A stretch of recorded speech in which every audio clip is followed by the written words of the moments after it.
Hello, my darling, and welcome to today's story time.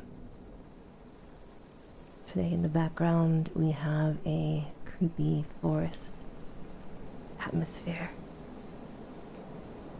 And we have been given the honor by author Dylan Altoft to read the first chapter of Blood Brothers.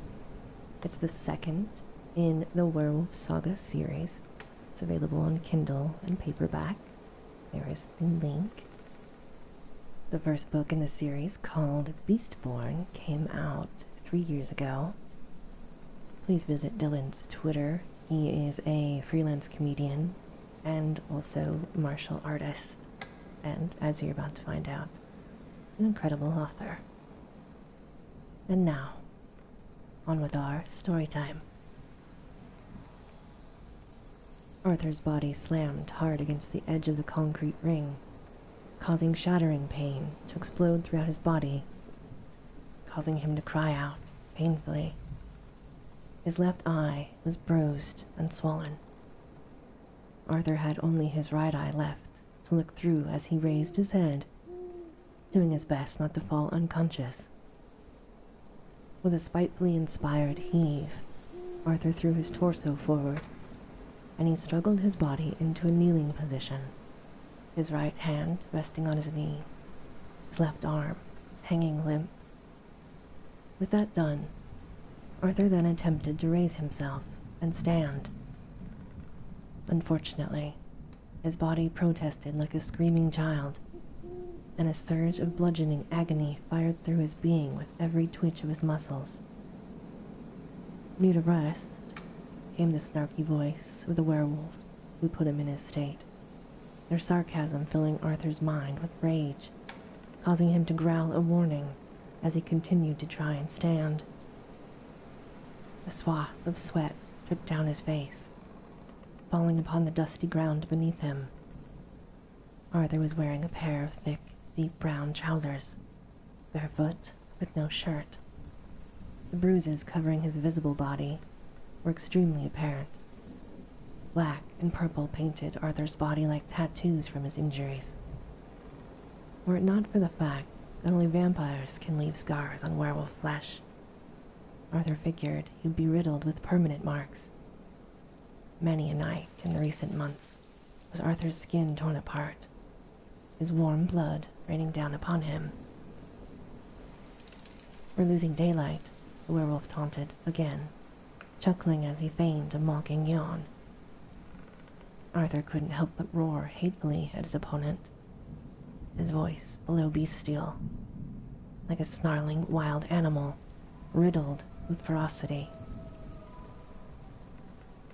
Tensing his arms despite the pain, Arthur slowly rose from kneeling until he was upright, his knees slightly bent with the left side of his body slouched, his good eye looking right ahead. "So the princess finally awakens," his opponent laughed. Arthur's arms raised, and then his fists clenched. Arthur's legs ran him forward as he went to knock out the werewolf, who continued to antagonize him. Unfortunately, Arthur's final surge of courage and rage was effortlessly dismantled as his opponent flicked him back onto the ground. The fight was over, but Arthur didn't feel ashamed of his defeat. He lasted longer than usual this time. It was at least evidence he was improving. As he lay there on the ground, the pounding noise in his head reminiscent of his own heartbeat, his opponent stood over Arthur, chuckling. "Maybe we can find a different job for you in our little world. Maybe as a desk clerk or something." Arthur sighed. If his eyes weren't bruised and swollen, they would have rolled. For only his good eye opened and stared up at the werewolf. Arthur tried to speak, but he only coughed, the air spluttering from his lungs encased in pain. The werewolf chuckled again. "I'll get you an application form after a trip to the medical wing." He then held out a hand, and Arthur took it, wincing as he rose to his feet. The werewolf helped hold him up steadily as they walked out of the ring slowly and down the carved stone corridor, their path easily illuminated by the torches that hung from the walls. Despite his pain, Arthur smiled as they walked onward, glad to be fighting against his friend, even if he was on the losing side. Arthur felt he'd gone to the medical wing so many times now that he was thinking of moving his bed in there. However, the pain was something he'd gotten used to now. It didn't help the pain lessen, but Arthur learned to deal with it better after each fight. The werewolf holding him caught sight of Arthur's smile and grunted. "Maybe next time I'll dislocate your jaw. Try smiling after that," he playfully threatened. The pair then shared a small laugh as they walked onward. Another day had gone in his training, and Arthur was looking forward to many more as he became a stronger werewolf. Chapter 1. Driving through the snow was uncomfortably quiet since they were attacked by the mysterious lady vampire assassin who had torn her way through Arthur and Kratos like they were wet paper against freshly sharpened knives. Kratos was still silent as a grave during their ride. After Arthur and Kratos met their werewolf contacts, which Kratos had arranged at their previous stronghold, Arthur's mentor was brief and to the point. Arthur saw Kratos mention that they were attacked by a hunter. Wolf contacts that met with them, who Arthur saw were tall and blonde, had nearly jumped out of their skin at the mention of the legendary opponent. Kratos gave a detailed explanation while Arthur was still paralyzed with the poison the Lady Hunter had used on him during their fight. Before they met with these contacts, Arthur remembered Kratos briefly stating that the hunters were the most elite killers in the entire vampire world. Therefore, the faces of the werewolves went a shade paler at the mention of their name. After Kratos had finished, the contact shared a look, as though Kratos had just explained how he was decapitated and still lived. Thereon, they followed every order Kratos gave without question, remaining unflinchingly silent. Kratos explained to the blonde werewolves about the poison that affected Arthur, and how it was only a short, paralyzing poison. Arthur remained motionless as they drove on, like he was a toy doll being carried around. Kratos didn't leave his side for a second. Their encounter with the hunter had quickly turned him away from shock. And now he carried a paranoid sense of overprotection that ruled his teacher's mind.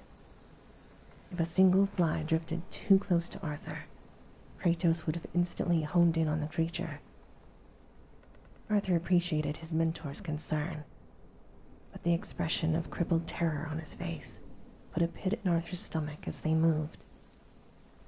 The whole time he had known Kratos, Arthur had never once seen this level of fear in his teacher's face. Not even when they had been on a plane about to explode was Kratos this deeply petrified.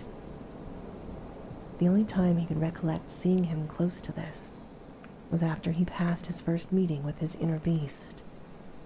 Arthur had described his experience, and when Kratos responded, he looked haunted by his own words.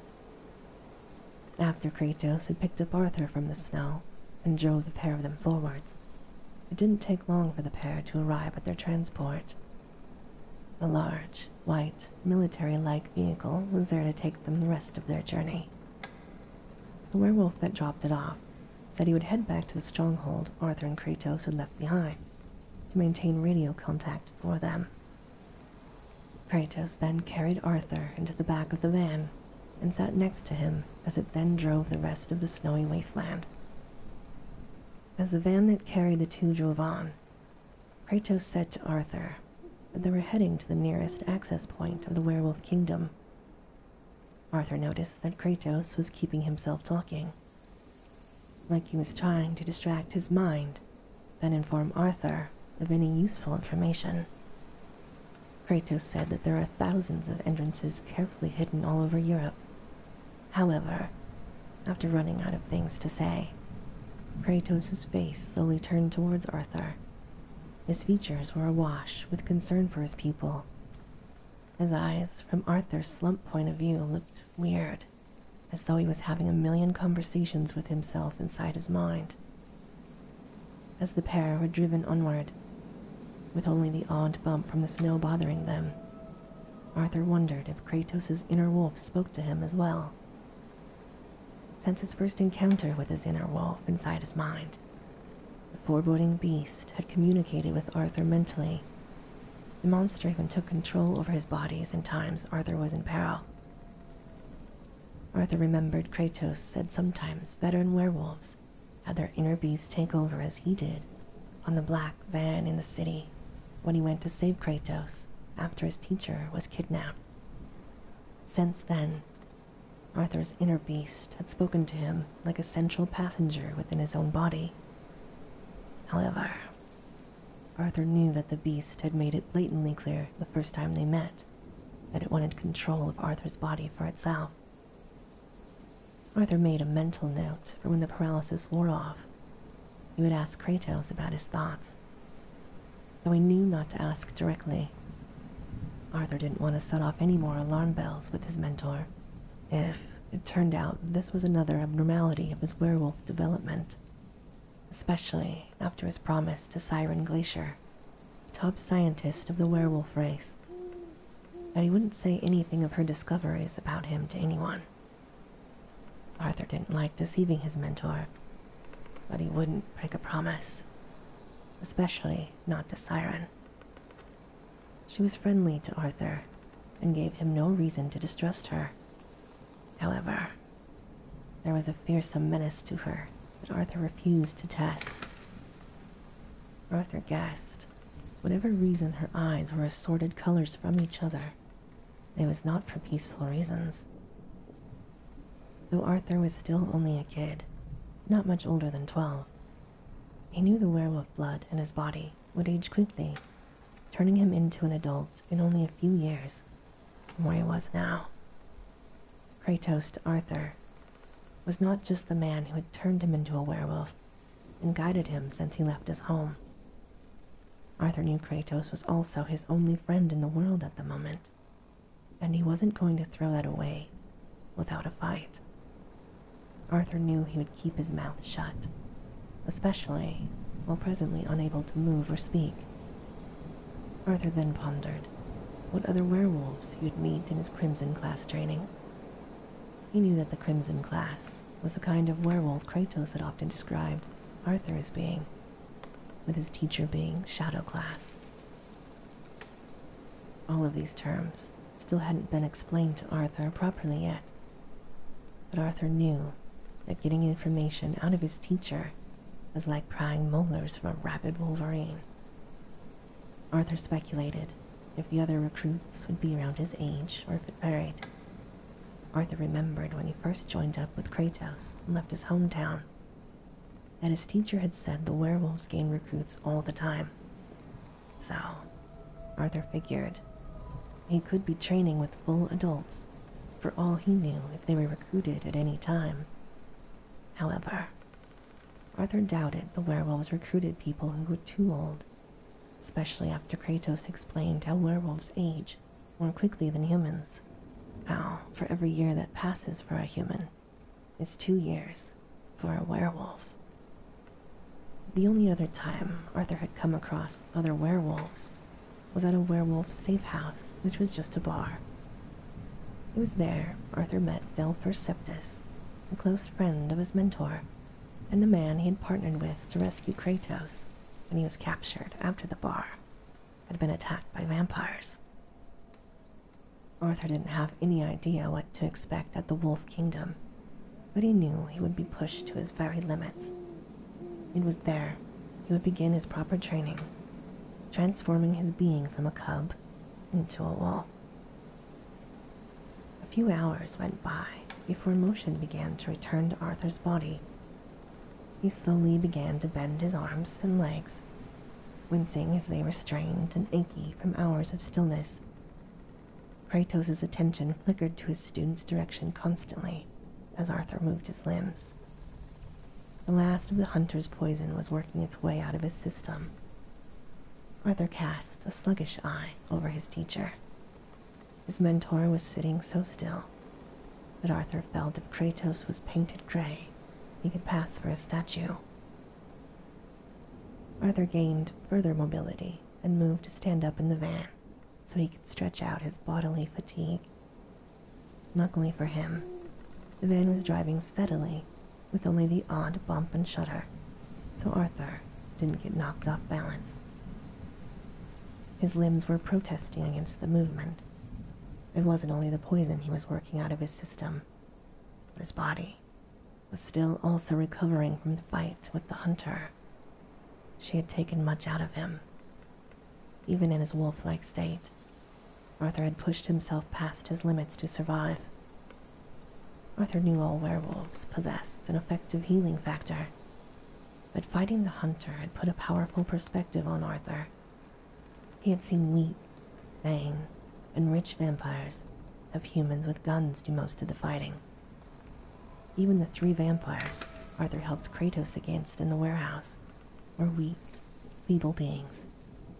Arthur had assumed that since he joined with Kratos, their rivals of the night posed little threat to the werewolf race directly, and only the humans they used as cattle for blood would be a danger for them. However, Arthur knew now how ignorant he was.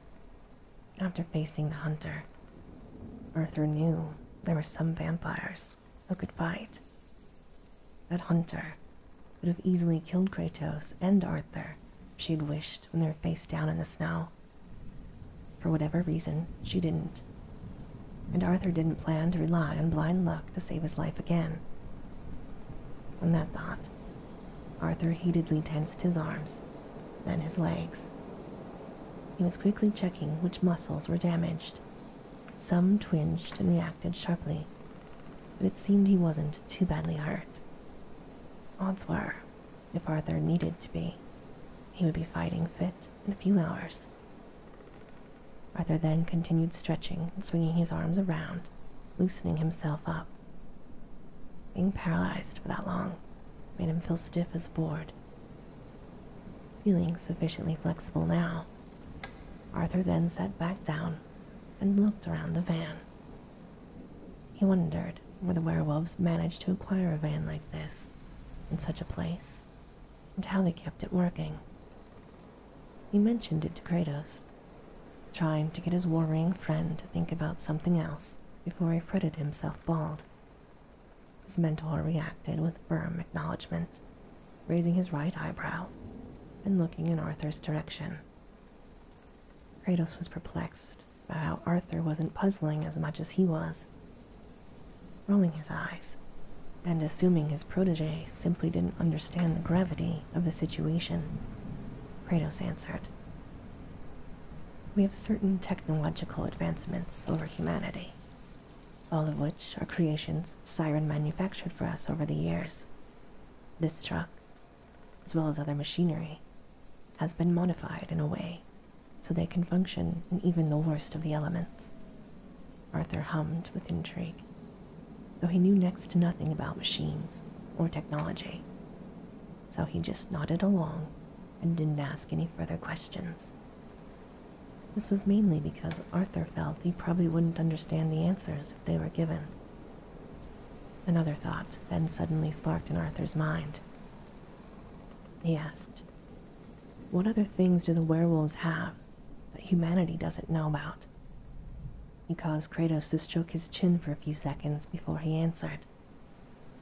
Arthur hid a smirk as he saw he had been successful in distracting his teacher. Hard to say precisely. Siren probably has dozens of world-changing inventions or discoveries she hasn't declared to us. Usually, we come to her with what we need, and she'll tell us if it can be done or not. She has developed advanced technology above that of even the human military. Radar, computer software, anything like that, which can keep us hidden and protected from vampire capture, Kratos explained. Arthur thought about that. He then made a mental note to ask Siren if she would show him some sort of future device she had made when he next got the chance.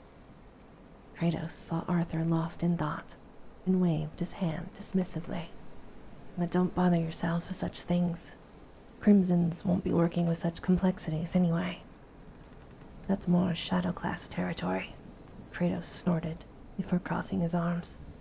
Arthur frowned at his teacher's condescension and pursed his lips potently. Whatever this Crimson and Shadow Class thing that Kratos was talking about, Arthur got the distinct feeling that his teacher had an incredibly low opinion of the Crimson class. A few more silent hours went by before the truck came to a gradual halt. After this short round of questions had concluded, Kratos had returned to his still motionless phase of contemplation. Arthur, however, after being forced to be still for ages, was irresistibly restless.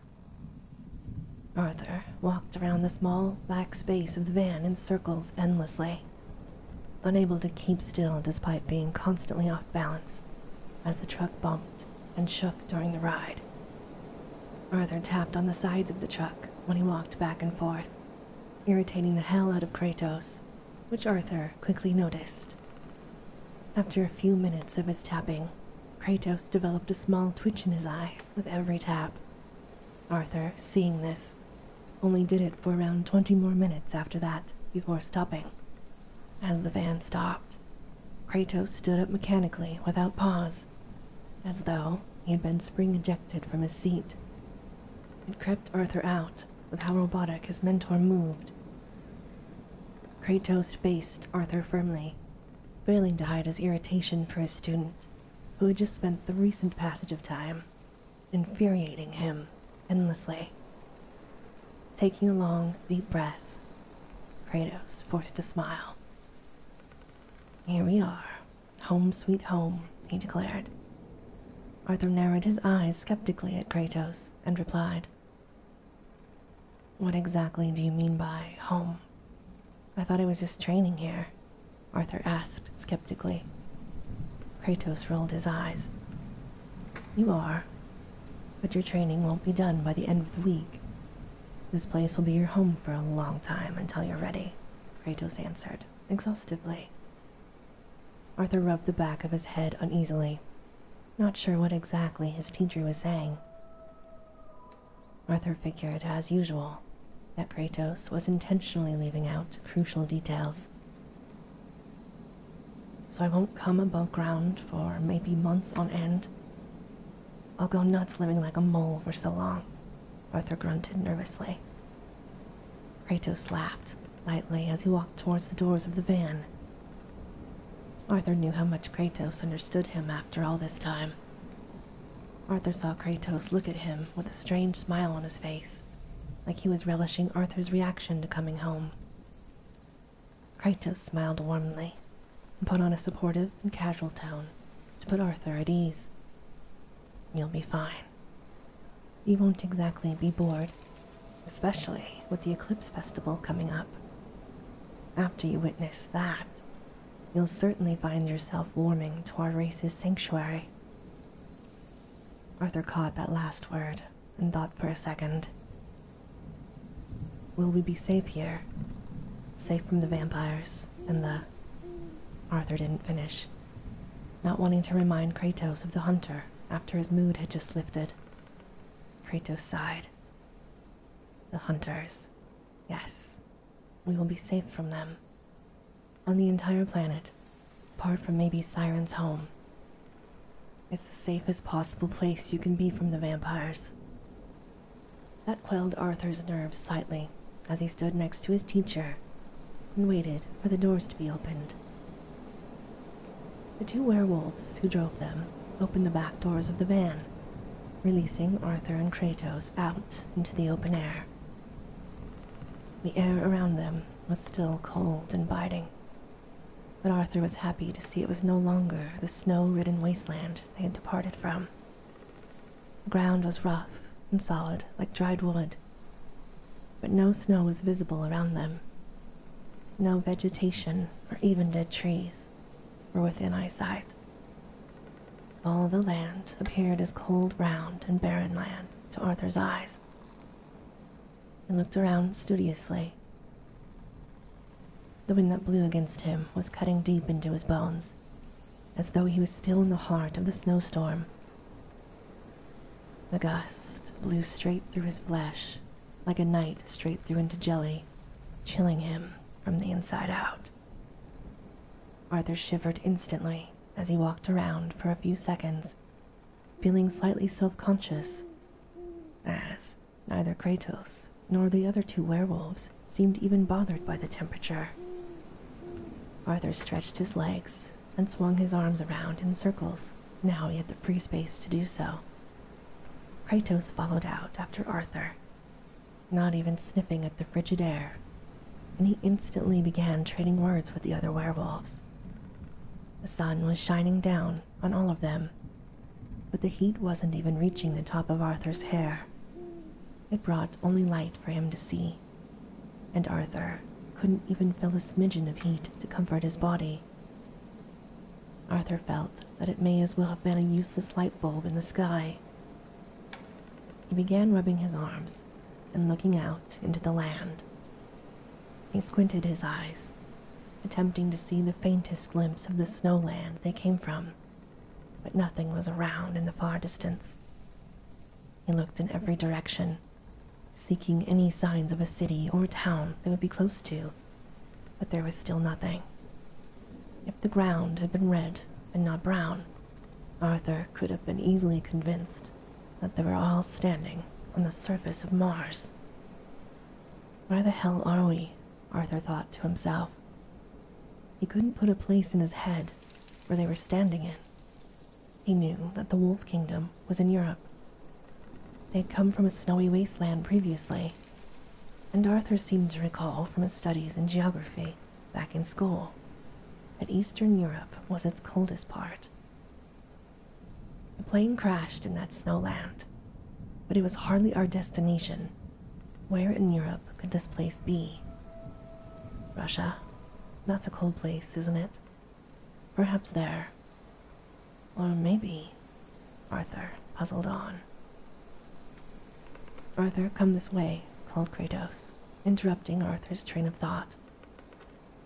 Arthur turned around as the group was beginning to walk through the land away from the van.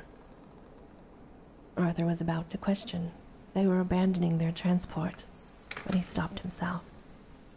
He remembered he had to do this when he first visited Siren. Arthur didn't understand the reason this time and figured it must be for some sort of security reason. As they walked on, silence once again ruled the air between the four of them, save for a mild whistling of wind sailing past. Kratos had previously filled in the two other werewolves with any information about the plane or the hunter's attack, so there was nothing left to discuss. All three of them in front of Arthur just walked onwards through the land, their faces somber. Arthur, with nothing else to occupy his attention, took a moment to examine his new traveling companions. Even with Kratos moving him around, he didn't have a chance to see them that well in the van. The two werewolves both had blonde hair, with strong-looking broad builds. They both wore black military-like clothing, their faces littered with scars all around their head and necks. Seeing their permanent wounds made Arthur remember something Kratos had told him when he had asked about their healing factor after first becoming a werewolf. He had noticed Kratos had many scars on his face, despite the fact it seemed that werewolves healed from open wounds easily.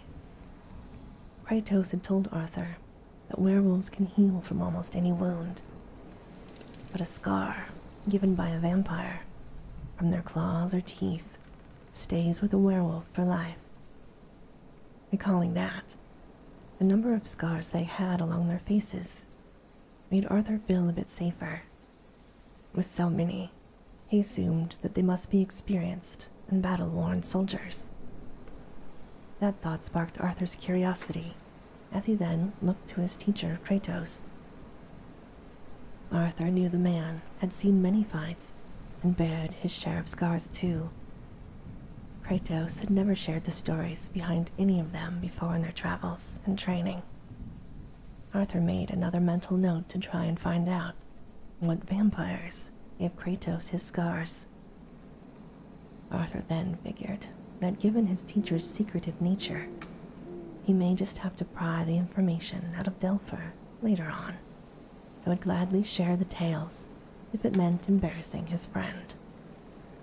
After it seemed like they had been walking for ages, Arthur sighed loudly. "How much further?" Arthur asked in exhaustion. He was becoming mentally frustrated with all the travel. Arthur figured he was still restless, and his internal energy was growing bored of him only walking. Arthur saw Kratos looked back behind him and smirk at his irritated student, clearly relishing Arthur's annoyance after his student had bothered him so much in the van. "Why are the young never patient?" Kratos sighed, rolling his eyes. The other two werewolves chuckled. Arthur gritted with frustration. "Well," he asked again, almost snapping. Kratos, however, ignored Arthur's tone and simply shrugged. "We'll be there when we get there, simple as that." "Why do you care when?" he asked blandly, knowing his casual tone would only fan the flames of Arthur's agitation. Arthur began to breathe heavily, struggling to keep his temper towards his teacher under control.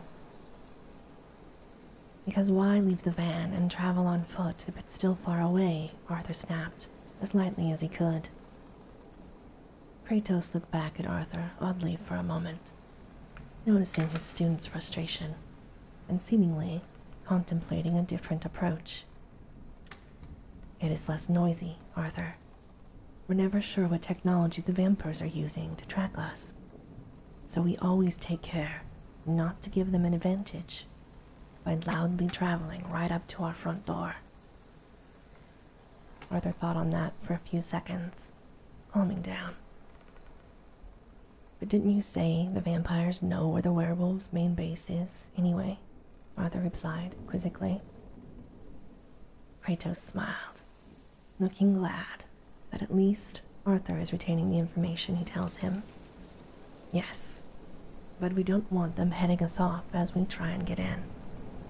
We're only safe on the inside of our home, Arthur," Kratos answered smugly, obviously having a bit of fun at Arthur's expense for his ignorance. Kratos noticed Arthur often had a habit of questioning things without knowing enough beforehand. Arthur thought for a few seconds and pondered the concept.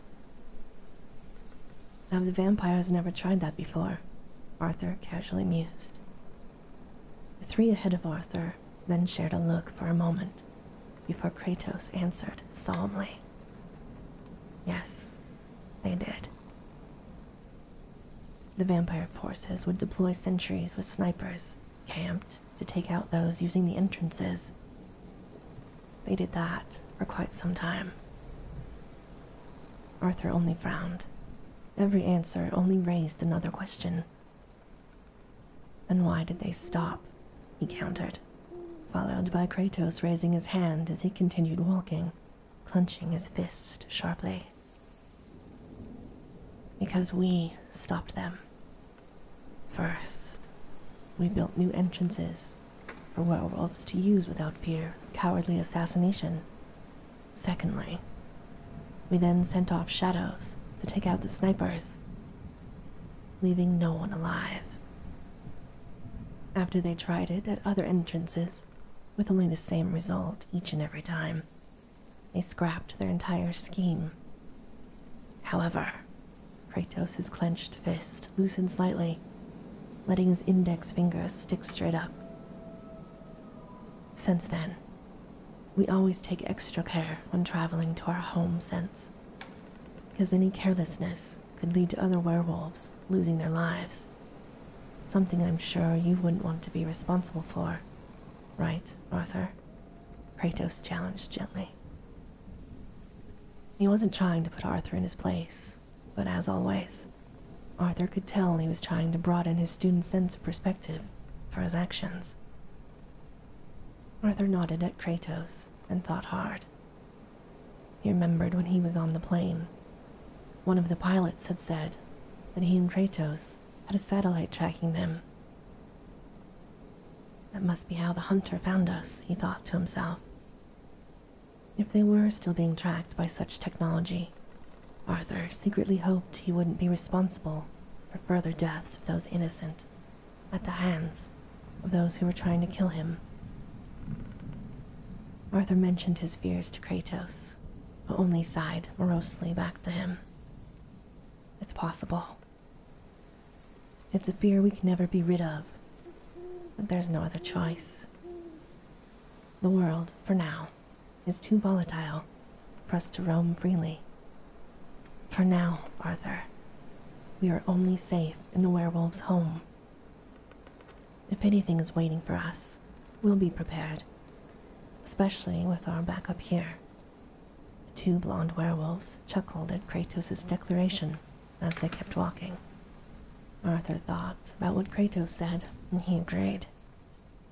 From the werewolf bar to the plane, and finally in the snowy wastes, the vampire had tracked down Arthur at nearly every turn, and there wasn't any place they could find him.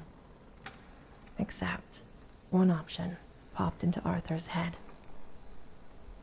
"Can't we stay with Siren?" Arthur asked. The smiles of the blonde guys disappeared as they shared a scared gaze.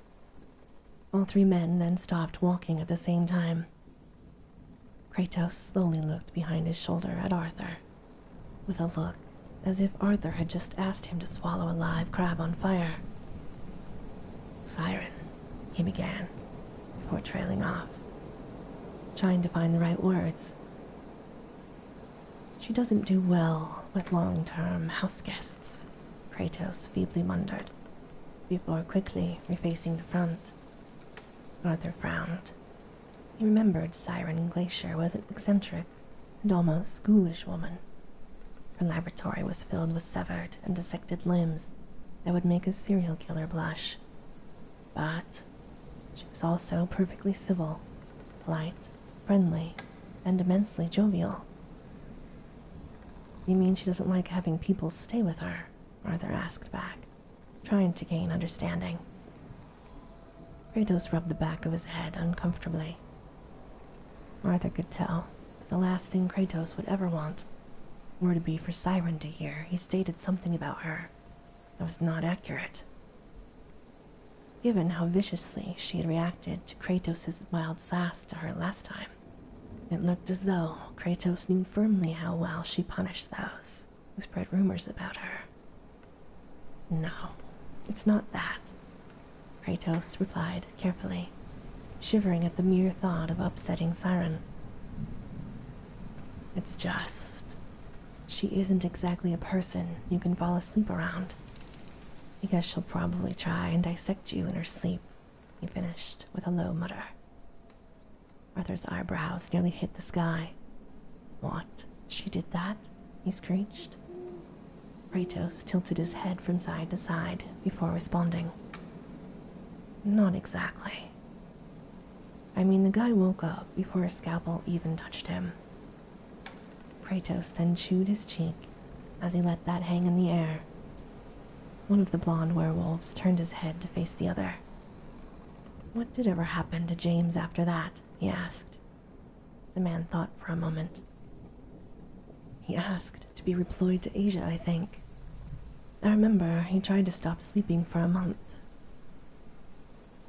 Arthur looked at all three of them, bewildered at how casually they were discussing that.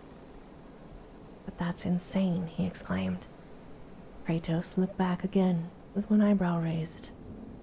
"Are you going to tell Siren that yourself?" he directed firmly, instantly causing Arthur's breath to catch in his throat. Arthur remembered what Siren said when Kratos challenged her about her macabre, decorated laboratory.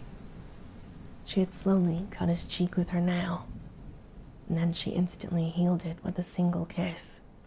Oh, while smiling sweetly. Arthur knew Siren could be a dark, deadly shade of menacing. Arthur looked down, and Kratos chuckled. It's not really her fault, Kratos began. Siren doesn't sleep. At least, I don't think she does. And she gets restless during the night. She's always experimenting.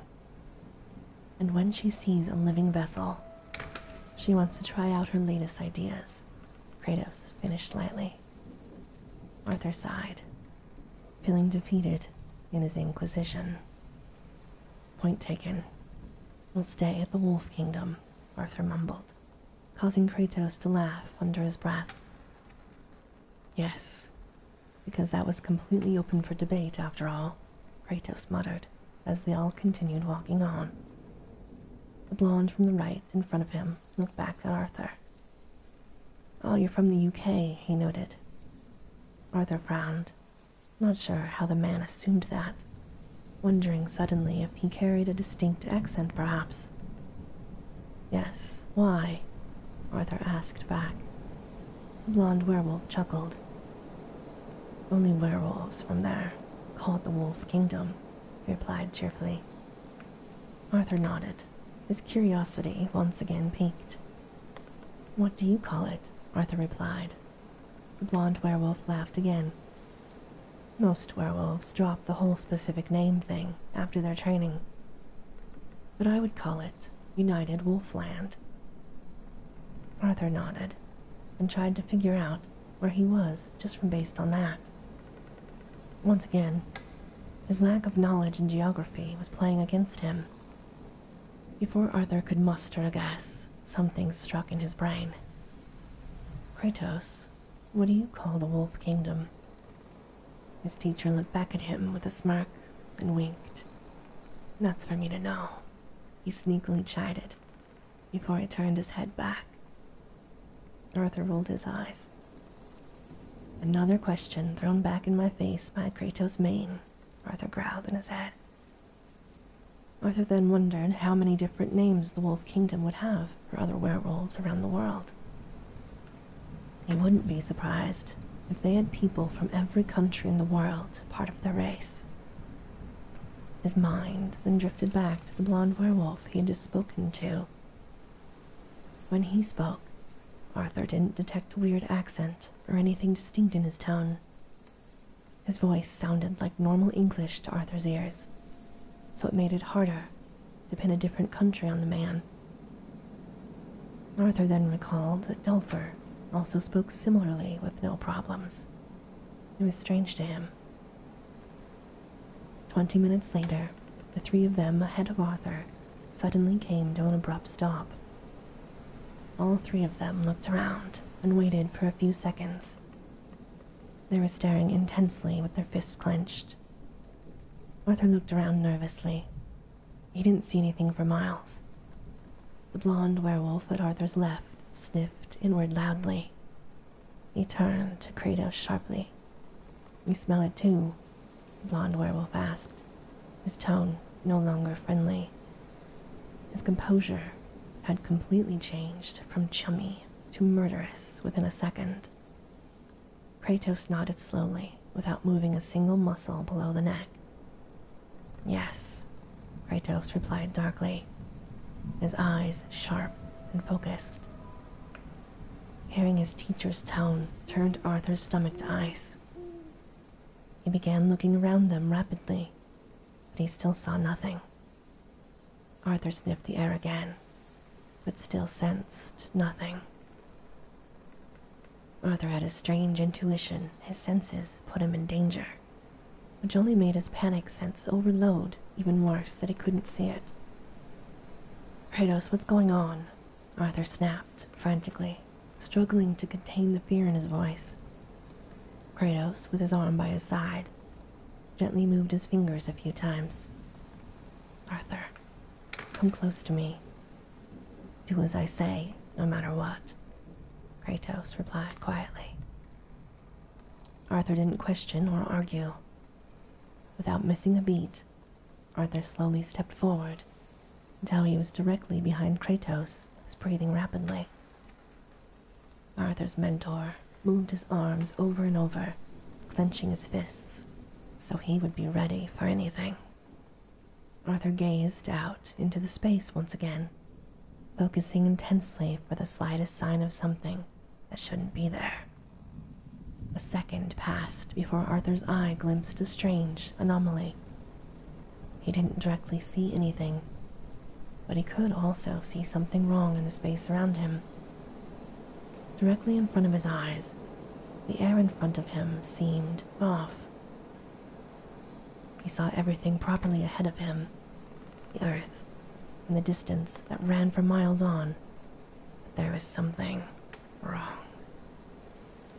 Another second went by as Arthur suddenly realized. He had heard a few gusts of wind blow by the four of them, but he only heard the wind as it passed by his ears. Not a single draft blew directly into his face, despite the fact the wind had been blowing in that direction. Even though he could see everything in front of him, the wind was being blocked. Kratos," Arthur called uncertainly, a hesitant croak in his voice. Kratos simply waved his hand at Arthur without replying, shushing him so he could focus. Arthur was going to try again when finally he caught it. If Arthur blinked, he would have missed it, but the world in front of him seemed to blur. There was an odd shimmer that hung a meter in front of him, like the world a few feet off the ground had distorted randomly. Arthur's instincts then took over. He clenched his left hand into a fist, then sharply, without saying a word, Arthur threw his body completely to the side with the strength of his heels, shooting his fist out into the shimmer, the full power of his whole body. Arthur was worried for a split second that his hand would just strike the air and he would look like an idiot. However, Arthur's knuckles were immediately met with a hard, flat, unrelenting surface of something, followed by the grunt of pain from a person who he very much stood in front of, but was invisible. And this, my darling, ends our story time for today. Please check out Dylan Altoft if you would like to read more. As always, I hope that you have very sweet and creepy dreams.